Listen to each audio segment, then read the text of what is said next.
വാർത്താമഴ തുടരുന്നു. അടുത്ത മാസം വെസ്റ്റ് ഇൻഡീസിലും അമേരിക്കയിലുമായി നടക്കുന്ന 2020 ലോകകപ്പിന് ഭീകരാക്രമണ ഭീഷണി. IS-ന്റെ പാക് അഫ്ഗാൻ ഘടകമാണ് ഭീഷണി മുഴക്കിയത്. ഇതോടെ സുരക്ഷ ശക്തമാക്കുമെന്ന് ICC അറിയിച്ചു. വിശദാംശങ്ങളുമായി സ്പോർട്സ് ഡെസ്കിൽ നിന്ന് അനിൽ വാസുദേവ് ഉണ്ട്. അനിൽ, ക്രിക്കറ്റ് ആരാധകർ ഏറെ പ്രതീക്ഷയോടുകൂടെ കാത്തിരിക്കുന്ന 2020 വേൾഡ് കപ്പ് ഇപ്പോൾ ഈ പ്രോ ഇസ്ലാമിക് ഗ്രൂപ്പുകളുടെ ഒരു ഭീഷണിയുണ്ട് എന്ന് മനസ്സിലാക്കുന്നു. വിശദാംശങ്ങൾ. ക്രിസ്റ്റീന, അടുത്ത മാസം 1 മുതലാണ് അമേരിക്കയിലും വെസ്റ്റ് ഇൻഡീസിലുമായി 2020 ലോകകപ്പിന് തുടക്കമാവുന്നത്. ക്രിക്കറ്റ് ലോകം വളരെയധികം കാത്തിരിക്കുന്ന ഒരു ടൂർണമെൻ്റാണ്. അതുകൊണ്ട് തന്നെ വലിയ പ്രതീക്ഷയിലായിരുന്നു ആരാധകർ. പ്രത്യേകിച്ച് അമേരിക്കയിലേക്ക് ക്രിക്കറ്റ് വിരുന്നെത്തുന്നു, ആദ്യമായി എത്തുന്നു എന്ന തരത്തിലൊക്കെയാണ് ഇതിന് അമിത പ്രാധാന്യം കിട്ടിക്കൊണ്ടിരിക്കുന്നത്, അല്ലെങ്കിൽ അത്രമേൽ പ്രാധാന്യം കിട്ടിക്കൊണ്ടിരിക്കുന്നത്.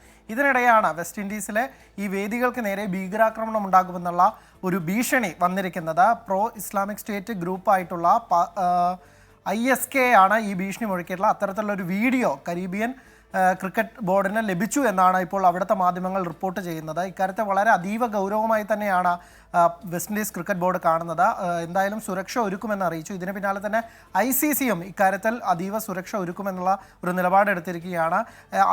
വെസ്റ്റ് ഇൻഡീസിലെ 6ഉം അമേരിക്കയിലെ 3 വേദികളിൽ, അങ്ങനെ 9 വേദികളിലായാണ് ലോകകപ്പ് നടക്കുന്നത്. സമീപകാലത്ത് ഈ വിവിധ കായിക മാമാങ്കങ്ങൾ നടക്കുന്ന വേദികളിൽ ആക്രമണം നടത്തുന്ന തരത്തിലുള്ള പദ്ധതികളിൽ ഇട്ടിരിക്കുന്നു എന്ന തരത്തിലുള്ള വീഡിയോകളൊക്കെ തന്നെ IS-ന്റെ പല ഘടകങ്ങളും വീഡിയോ ആയിട്ടും അല്ലെങ്കിൽ അത്തരത്തിലുള്ള വാർത്താക്കുറിപ്പുകളിലൂടെയൊക്കെ തന്നെ അവർ അറിയിച്ചിരുന്നു. അപ്പോൾ അതിൻ്റെ ഭാഗമായിട്ടാണ് ഇപ്പോൾ വടക്കൻ പാകിസ്ഥാനത്ത് നിന്നാണ് ഈ ഭീഷണി സന്ദേശം വന്നിരിക്കുന്നതെന്നാണ് വെസ്റ്റ് ഇൻഡീസ് ക്രിക്കറ്റ് ബോർഡ് അറിയിക്കുന്നത്. എന്തായാലും അതീവ സുരക്ഷ ഒരുക്കുമെന്ന് അറിയിക്കുന്നു. പ്രത്യേകിച്ച് ഇന്ത്യൻ ടീമൊക്കെ തന്നെ ഏറ്റവും ആരാധകർ എത്തുന്നതാണ് ഇന്ത്യൻ ടീമിൻ്റെയൊക്കെ മത്സരത്തിന്. അപ്പോൾ അധിക സുരക്ഷ ഇന്ത്യൻ ടീമിനടക്കം ഏർപ്പെടുത്തേണ്ടത് അനിവാര്യമായിരിക്കുകയാണ് ക്രിസ്റ്റീന. ശരി, എന്തായാലും ക്രിക്കറ്റ് ആരാധകർ ഏറെ പ്രതീക്ഷയോടെ കാത്തിരിക്കുന്ന വേൾഡ് 2020 ലോകകപ്പിന് തീവ്രവാദ ഭീഷണിയുണ്ട്. വിശദാംശങ്ങൾ നൽകിയത് അനിൽ വാസുദേവാണ് സ്പോർട്സ് ഡെസ്കിൽ നിന്ന്.